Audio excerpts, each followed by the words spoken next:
ರಾಜ್ಯದ ಜನತೆಗೆ ನಮಸ್ಕಾರ. ಇಂದು ಮುಖ್ಯಮಂತ್ರಿ ಸಿದ್ದರಾಮಯ್ಯನವರು ಈ ಒಂದು ಯೋಜನೆಯಡಿಯಲ್ಲಿ ಈ ಜಿಲ್ಲೆಯ ಒಟ್ಟು 7 ತಾಲೂಕಿನ ರೈತ ಬಾಂಧವರ ಖಾತೆಗೆ 650 ಕೋಟಿ ರೂಪಾಯಿ ಹಣವನ್ನು ಬಿಡುಗಡೆ ಮಾಡುವುದರ ಮೂಲಕ ಈ ಜಿಲ್ಲೆಯ ಒಟ್ಟು 7 ತಾಲೂಕಿನ ರೈತ ಬಾಂಧವರಿಗೆ ಒಂದು ಬಂಪರ್ ಗಿಫ್ಟ್ ಅನ್ನು ನೀಡಿದ್ದಾರೆ. ಹೌದು, ಹಾಗಾದರೆ ಯಾವ ಯೋಜನೆಯಡಿಯಲ್ಲಿ ಈ ಒಂದು ಧನ ಸಹಾಯವನ್ನು ಬಿಡುಗಡೆ ಮಾಡಲಾಗಿದೆ ಮತ್ತು ಈ ಯೋಜನೆಗೆ ಅರ್ಜಿ ಹೇಗೆ ಸಲ್ಲಿಸಬೇಕು, ಅರ್ಜಿ ಸಲ್ಲಿಸಿದಾಗ ಯಾವಾಗ ರೈತರಿಗೆ ಈ ಒಂದು ಹಣ ಬಂದು ಜಮೆಯಾಗುತ್ತದೆ ಎಂಬುದರ ಸಂಪೂರ್ಣ ಮಾಹಿತಿಯನ್ನ ಈ ಒಂದು ವಿಡಿಯೋದಲ್ಲಿ ತಿಳಿಯೋಣ ಬನ್ನಿ. ಅದಕ್ಕೂ ಮುಂಚೆ ಈ ಒಂದು ವಿಡಿಯೋವನ್ನ ಲೈಕ್, ಶೇರ್, ಸಬ್ಸ್ಕ್ರೈಬ್ ಮಾಡುವುದನ್ನ ಮರೆಯಬೇಡಿ. ಹೌದು ಸ್ನೇಹಿತರೆ, ಆಡಳಿತಾರೂಢ ಕಾಂಗ್ರೆಸ್ ಪಕ್ಷವು ರೈತರ ಹಾಗೂ ಜನಸಾಮಾನ್ಯರ ಪಕ್ಷ ಎಂಬುದನ್ನ ಪದೇ ಪದೇ ಸಾಬೀತು ಮಾಡುತ್ತಲೇ ಬರುತ್ತಿದೆ. ಈಗಾಗಲೇ 5 ಗ್ಯಾರಂಟಿ ಯೋಜನೆಗಳ ಮೂಲಕ ಜನರ ಮನೆ ಮನವನ್ನ ಮುಟ್ಟಿರುವ ಕಾಂಗ್ರೆಸ್ ಸರ್ಕಾರವು ರೈತರ ಅಭ್ಯುದಯಕ್ಕೆ ಸಾಕಷ್ಟು ಶ್ರಮವನ್ನ ವಹಿಸುತ್ತಿದೆ.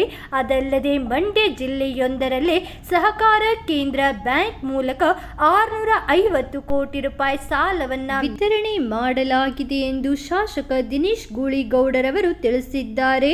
ಮಂಡ್ಯ ಜಿಲ್ಲೆಯ 7 ತಾಲೂಕುಗಳಲ್ಲಿ ಒಟ್ಟು 234 ಸಹಕಾರ ಸಂಘಗಳಿದ್ದು ಇವುಗಳ ಮೂಲಕ 1,564 ರೈತರಿಗೆ 650.80 ಕೋಟಿ ರೂಪಾಯಿ ಹಣವನ್ನು ಬಿಡುಗಡೆ ಮಾಡಲಾಗಿದೆ. ಹೌದು, ಹಾಗಾದರೆ ಯಾವ ತಾಲೂಕಿನ ಎಷ್ಟೆಷ್ಟು ರೈತರಿಗೆ ಎಷ್ಟೆಷ್ಟು ಹಣ ಬಿಡುಗಡೆಯಾಗಿದೆ ಎಂದರೆ ಮಂಡ್ಯ ತಾಲೂಕಿನ 21,663 ರೈತರಿಗೆ 139 ಕೋಟಿ ರೂಪಾಯಿ ಬಿಡುಗಡೆಯಾಗಿದೆ. ಮದ್ದೂರು ತಾಲೂಕಿನ 19,000 ರೈತರಿಗೆ 139 ಕೋಟಿ ರೂಪಾಯಿ ಬಿಡುಗಡೆಯಾಗಿದೆ.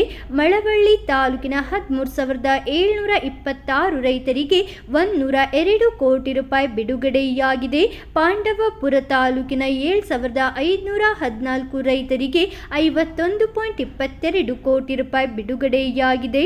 ಶ್ರೀರಂಗಪಟ್ಟಣ ತಾಲೂಕಿನ 9,165 ರೈತರಿಗೆ 64.96 ಕೋಟಿ ರೂಪಾಯಿ ಬಿಡುಗಡೆಯಾಗಿದೆ. ಕೆಆರ್ಪೇಟೆಯ 22,000 ರೈತರಿಗೆ 103 ಕೋಟಿ ರೂಪಾಯಿ ಬಿಡುಗಡೆಯಾಗಿದೆ. ನಾಗಮಂಡಲ ತಾಲೂಕಿನ 7,496 ರೈತರಿಗೆ 49.56 ಕೋಟಿ ರೂಪಾಯಿ ಸೇರಿದಂತೆ ಜಿಲ್ಲೆಯ ಒಟ್ಟು 1,564 ರೈತರಿಗೆ 650.80 ಕೋಟಿ ರೂಪಾಯಿ ಅಲ್ಪಾವಧಿ ಬೆಳೆ ಸಾಲ ನೀಡಲಾಗಿದೆ ಎಂದು ಪ್ರಕಟಣೆಯಲ್ಲಿ ತಿಳಿಸಲಾಗಿದೆ. ಹೌದು ಸ್ನೇಹಿತರೆ, ರೈತರು ಸರ್ಕಾರದ ಇಂತಹ ಸೌಕರ್ಯವನ್ನ ಸದುಪಯೋಗ ಮಾಡಿಕೊಳ್ಳಬೇಕು. ಸೂಕ್ತ ಕಾಲಕ್ಕೆ ಸಾಲವನ್ನ ಪಡೆಯುವುದರ ಜೊತೆಗೆ ಸಮರ್ಪಕವಾದ ಬೆಳೆಯನ್ನ ಗಳಿಸಿ ಲಾಭದಾಯಕ ಕೃಷಿಯನ್ನ ಮಾರ್ಪಡಿಸಿಕೊಳ್ಳಬೇಕು. ಅಲ್ಲದೆ ಸಮಯಕ್ಕೆ ಸರಿಯಾಗಿ ಸಾಲವನ್ನ ಮರುಪಾವತಿ ಮಾಡಬೇಕೆಂದು ಇದೇ ವೇಳೆ ಶಾಸಕ ದಿನೇಶ್ ಗೂಳಿಗೌಡರವರು ತಿಳಿಸಿದ್ದಾರೆ.